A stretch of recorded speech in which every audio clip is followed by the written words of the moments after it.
as sports fans, it appears that our rooting interest in mixed martial arts or MMA is growing, according to Forbes. As of 2018, when the publication did a deep dive into this very subject, MMA has surged to become the third most popular sport behind soccer and basketball. Worldwide, there are approximately 451 million people interested in MMA globally around the world, according to Nielsen Sports DNA. By comparison, soccer, according to the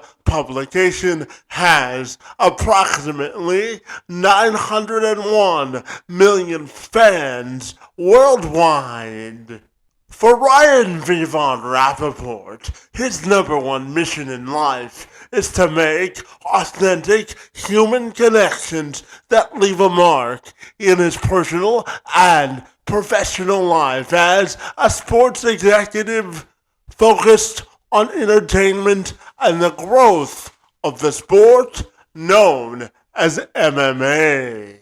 He focuses on sports and entertainment activation, strategy, brand, sponsorships, and influencer and talent engagement. His passion for combat sports and MMA in particular is, without a shadow of a doubt of hesitation, unmatched. He currently works in brand partnerships for Nacion's MMA and develops and showcases the next generation of MMA Latin American superstars. The most experienced Latin American MMA experts come together to create electrifying experiences in combat sports. And Vevon Rapaport joined me this week to have a diversifying conversation about Latin American combat sports, the MMA, and its growing popularity, and what needs to be done to ensure that Latin American mixed martial arts athletes have a sustainable and growing platform. I'm Kevin McShann. Let's have this conversation.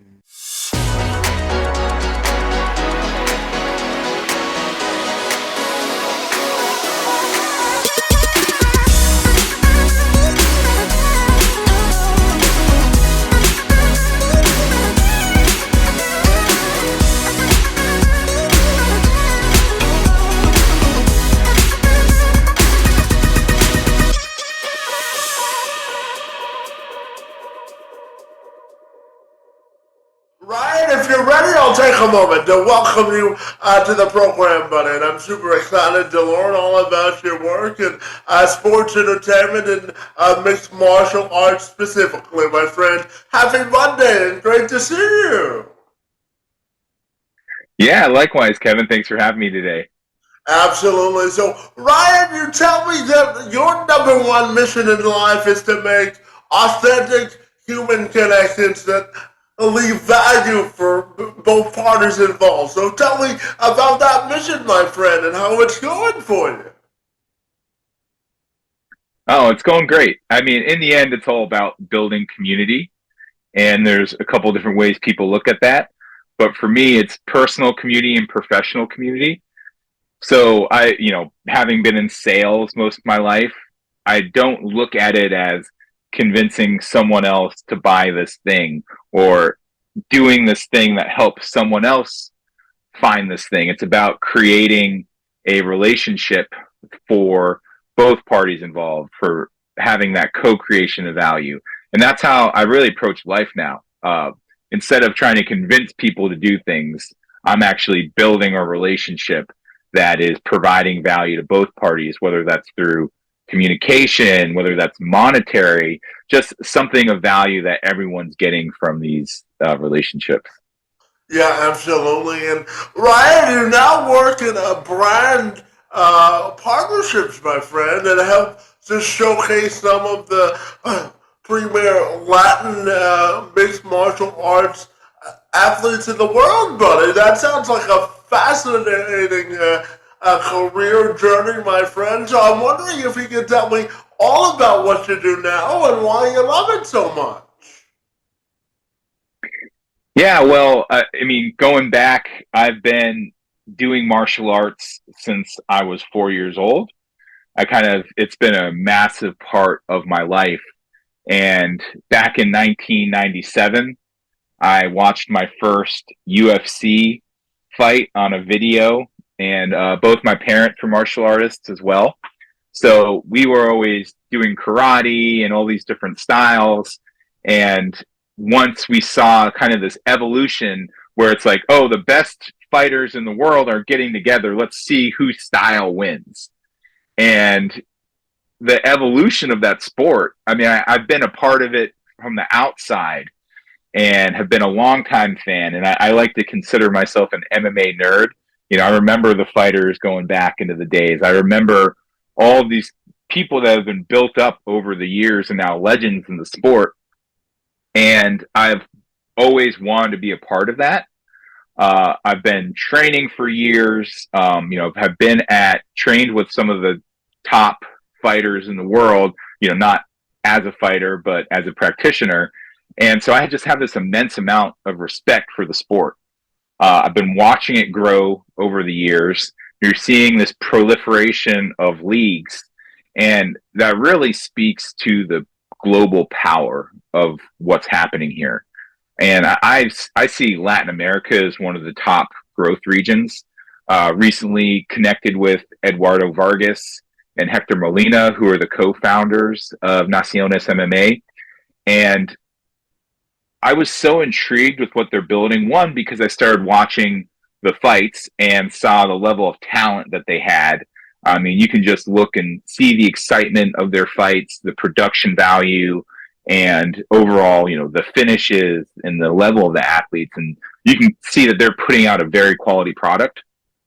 And I also love that they've taken this laser focus on Latin America and helping build up the talent, not just, to go into the UFCs or the PFLs of the world, but to actually grow and be able to stay at home in their countries and build the sport up in those countries, and not just having the US being the mecca for people to participate in the sport. So that their focus on that market, and I dare say niche, because they have their 100% Spanish speaking telecasts, that is of a huge interest to me. One, as the country's growing, as those countries are growing and as emerging markets, there's a huge fan base there, and that's growing all the time. And two, they've recently signed partnerships with DAZN, who is helping distribute them internationally. And I think it's a very cool way to start spreading these fighters globally, and by finding these organizations like a Naciones to help them get out there and become marquee names one day. Yeah, absolutely. So, with all that being said, Ryan, do you feel like you're living your best life professionally now in your current role? I am. Yeah. I mean, the thing is, for years, I had pursued paths of things that were going to make me money, right? So it's like, oh, what's going to make me money? What's going to give me this? What's going to give me that? And then back in 2019, after a mental health crisis that I had, I started saying, okay, what's going to actually make me happy? What am I interested in? What are the things that drive me as a person? And what I found is that there are parts of me, from the martial arts side, from the human connection side, that have been able to kind of channel together to find me where I'm at today. And that's always an evolution. the things that make me happy probably constantly change. The things that I'm interested in surely constantly change. But being able to be in a place with a team that's particularly an early on team and is a growing team, just, you're right. I am living my best life, and I'm happy to be doing it. Yeah, absolutely. When you find your passion in life, Ryan, I always say you don't work a day in your life, right? Amen. Yeah, absolutely. Ryan, tell me, in the work that you do, I'm fascinated to ask you about what do you think makes a great brand partnership when you're promoting MMA fighters or MMA as a brand? And what do you think is the key to building sustainable relationships within this sport? Yeah, well, I think for me, there are a couple pillars. One, it's the identification. So being able to look and see, who are you targeting? What is the story that you're trying to tell, and who do you want that story to be heard by? The other part of that is creating unique and memorable experiences. And that's mostly for the fans, right? So these relationships that you're creating, they need to meet and engage the personalities of the fighters to broadcast that to the fans. The other part of that is the alignment of brands. So utilizing a fighter or a specific league's brand and using that to promote the partner brands because of the alignment, the story, what they're about.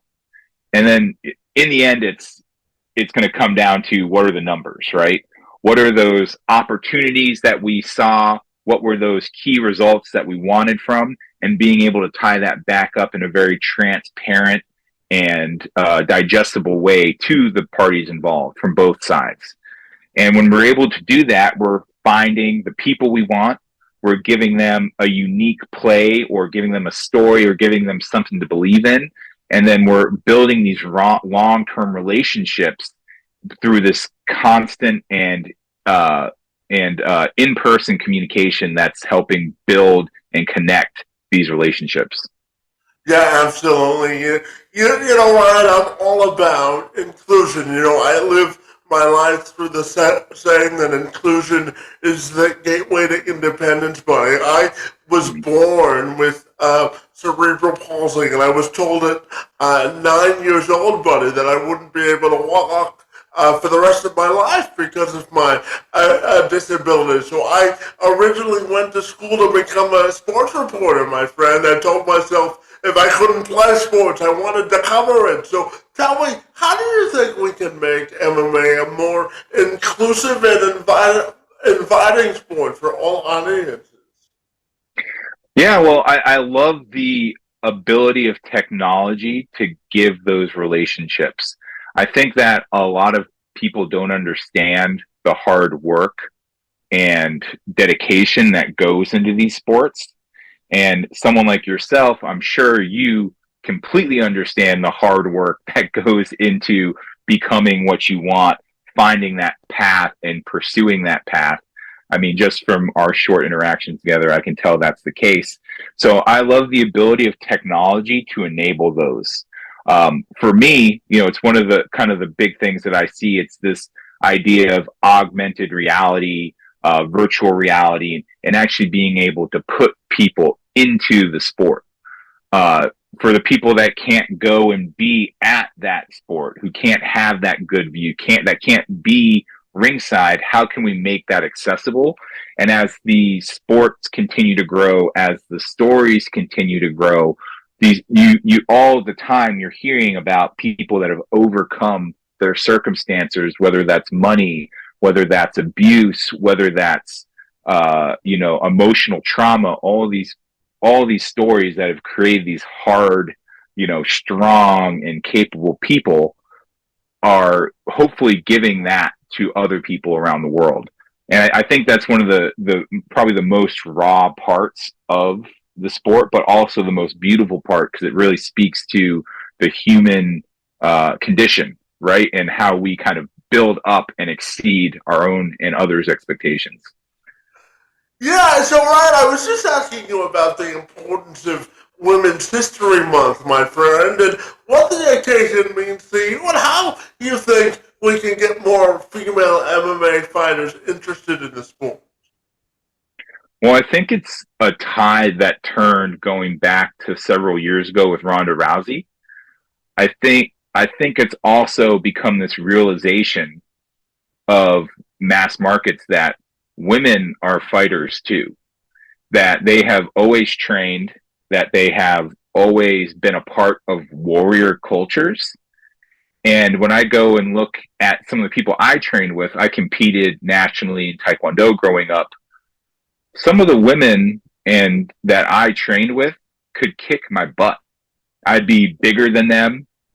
I probably weigh more than them, but you can't stop a foot coming for your face, by being bigger and stronger than people. And I think as the sport has evolved, the perception of what it means to be a fighter has become more ingrained, with women being more featured in the sport, like the Amanda Nunes's, the Valentina Shevchenko's, the Ronda Rousey's. Now they are definitely considered pioneers of the sport and top athletes that have come from the MMA arena, but they've also showed their feminine sides, been able to talk about what makes them who they are, whether it's their interpersonal relationships or their backgrounds or their nationality and how that's created them.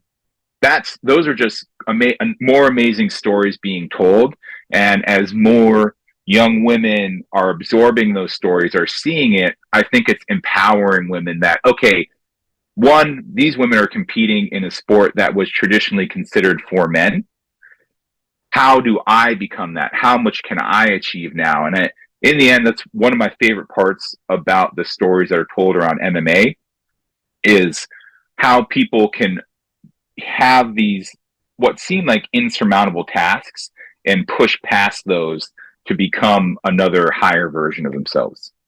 Yeah, absolutely. And Ryan, I know that you have a chance to work with some of the premier Latin athletes in the sport, and I know when you talk about Latin sports, there's another level of personal and professional pride and national pride for Latin American athletes. So tell me about how excited you are to get to tap into that emerging market and the pride that the Latin American community has for the sport. Yeah, well, I mean, if we just start talking about Brazil, I mean, in the end, the sport we know as MMA today was essentially birthed in Brazil. Some of these early no holds barred leagues were happening in Brazil. Shoot the box is one of them. The whole sport of Brazilian Jiu-Jitsu, even though it's evolved from from Japanese styles of judo and aikido and all other sports, it has itself become a global phenomenon, all because of the representation of MMA as a legitimate sport. Going back to Royce Gracie in UFC 1, when he, choked out a jacked wrestler who had just been demolishing people, and here comes in this guy who 150 pounds soaking wet, and the ref didn't even know how to stop the fight. So the Latin America is a cradle for the sport. It's also a growth area. Traditionally the top three sports have been boxing, soccer, and basketball. MMA is now growing. I think there was most recently a poll showing that there's around 3 million ardent MMA fans across Latin America, but how much more can that grow? That's what I'm curious in. And as leagues like Naciones continue to pick up and evolve, it's going to find those athletes at the smaller gyms in the smaller towns and help give them global exposure.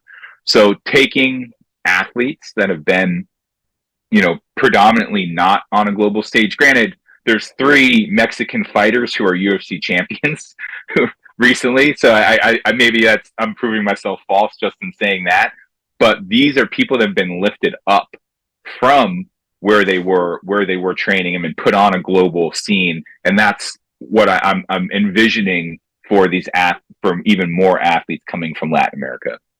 Yeah, absolutely. So let's talk about global innovation and the growth of the sport. How do you foresee that moving forward? And what do you think is the key to continuing to grow those relationships from an international perspective? Yeah, well, I think it's going to be the content. In the end, content is king. Any part of the stories that you can tell, as humans, we want to hear the stories. We want to incorporate the stories. We are driven by stories. So one of the things I'm really focusing on is how do we integrate content with brands and helping tell both those stories.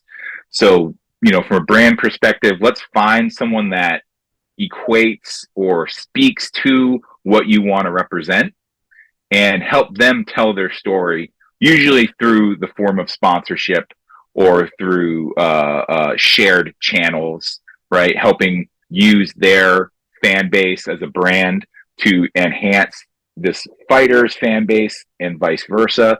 So finding out ways to continue telling those stories. A gentleman by the name of Will Harris, in my opinion, he's one of the top content creators in MMA. He does a really amazing job of going in and drilling in, being a part of these camps, being at the fights, being in these kind of candid moments to really show, okay, yeah, these guys are getting locked into a cage and beating the crud out of each other and choking each other out, but they are human beings. They care about their families, their religions, their communities. There's a more of a story about people who fight than I think a lot of the general public is willing to acknowledge. So as content continues to grow, as the way fans consume content continue to change and grow, it is people as myself, as the marketers, the promoters of the world, to go out there and figure out ways to continue telling those stories, whether it's utilizing different types of social media, creating new content partnerships, or finding the right brands that want to intermingle and grow their relationships through those stories, I think are all really good ways that we can continue to evolve and expand. Yeah, absolutely. And Ryan, I know that you have some experience in this whole new name, image, and likeness arena, my friend. So, on a broader scale, I'm curious how you view the future of name, image, and likeness, and how it can be applied to MMA as well. Yeah, well, if you look, for me, this was something that was really only brought to my attention. I never really thought of it this way, but the term amateur sports is a form of indentured servitude, particularly in the U.S. and the NCAA. That relationship that organization has over the millions of people that compete in intercollegiate sports, in retrospect, is just wrong. Now that there was a legal court case that allowed all of these brands and athletes to have relationships to each other, we've seen this floodgate. Now, also, there's some legal implications for that. It's something that's going to have to be fine-tuned as it moves on, particularly from a collegiate sport. Like, how do we keep this as an honest system? The reality is it wasn't an honest system to begin with. It was all about not being able to allow people to profit off of who they are, off of what they were able to accomplish. I don't care if that person's 15 or 50. They should, in a capitalist environment, be able to participate. So now that that's happening, it's created a whole another quandary of, okay, now you have, the top CPG brands in the world firing up relationships with 8-year-olds and 11-year-olds. It's like, what's that happy balance? I don't know. But what it's done, if NIL and name, image, and likeness, this whole theory has done, it's kind of lifted the veneer on the importance of content and the content being created. That's why Nike or Chegg, like an online learning platform, is starting relationships with these 18-year-old, 16, 17, 18-year-old kids, because they are able to tell an authentic story that, LeBron might not be able to tell as well. People relate, people buy, and they interact with people and events that they relate to. So being able to now have those relationships and compensate athletes and personalities for that is amazing. So I'm a fan of it. How that pertains to MMA, I think it's definitely MMA athletes weren't locked down by the NCAA, right? They're more governed by state and country commissions. Mhm. So, a 17-year-old MMA fighter wouldn't have those issues. But then you start getting into, relationships like the UFC, who has a really tight grip on the who how fighters are able to market themselves, what brands they're able to represent. And more so, in the cage, right? You're not allowed to be representing other brands other than the ones the UFC is working with. And that's just one of the things you sign up for with that. You know that that's going to be the case. So the evolution is going to continue to happen of how people are able to monetize that. But what I see coming, particularly in collegiate sports, is the NCAA and whatever powers it be trying to get more control over that. Because in the end, that's how they make money. That's how the UFC makes money. I think it's also going to cause a shift in those relationships. And I don't think we've seen the kind of full blown of what that's going to be yet. I think, 5, 10, 15 years down the line, we're going to look back at this time and be like, oh, that was that pivotal time where this younger generation was now able to monetize their relationships and their followers and their communities they've built or are building, and turn that into market exposure for brands. Yeah, absolutely. And you know what? I'm fascinated by the growing popularity of this sport. I think internationally it's third behind only soccer and basketball. So tell me, why do you think it's grown so much from an international perspective? And what are some myths you think need to be expelled about the sport itself? I think one of the biggest myths and one of the biggest fears around sports is the idea of combat. And it is essentially ritualistic combat, if you look back on it. But that ritualistic combat has been a part of human culture for as long as we know. And people say sports, and then they say fighting. But football, lacrosse, basketball, these are all just forms of ritual combat. And no one can tell me that the NFL is not combat. I played collegiate football. I have all the injuries and the concussions to speak to it. Just because someone's wearing a pad doesn't mean anything is less brutal or less hard. So I think as the world is awakening to that and accepting it and saying, yes, there are hard parts, but the human existence is hard. We forget how comfy of a life we live. But if an apocalypse happened, things are going to get really Mad Max very quickly, and you really start to understand. Unfortunately, I think the unfortunate parts of human nature can come out. And in the end, the whole point of ritual fighting, ritual combat, is to negate the negative aspects of human nature, of aggression, of kind of force against force, and channeling that. So one of the things I love about the sport is that it is this beautiful expression of the body. And as more and more people start to understand that these aren't just two guys battering each other. Yes, that is an occurrence that happens, but there is this complicated chess game that's happening, one person doing this one thing here, one thing doing somewhere else there, and being able to go and look at that and say, hey, here is the sport itself, and here's what underlies that. And if you look at that relationship, you'll see it's across many more sports. Yeah, absolutely. And how do you think MMA can really maximize the diversity of their sport as well? Because I think there's a real opportunity to do that. Would you agree with that? Oh, yeah. I mean, I think it comes back to the stories being told, right? The people that have risen out of poverty, the people that have grown personally, who have been saved by martial arts.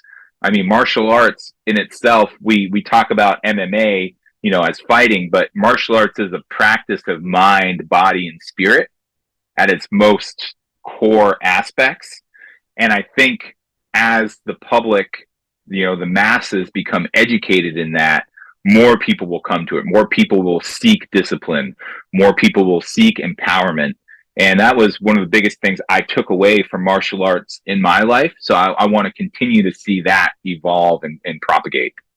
Yeah, absolutely. And Ryan, I'll end our conversation with a two-part question for you. And the first part of that question is, what do you hope for the future of MMA in terms of maximizing its popularity or effectiveness within society? And then secondarily, when you look at your own life and legacy, how do you want that to be defined, both personally and professionally?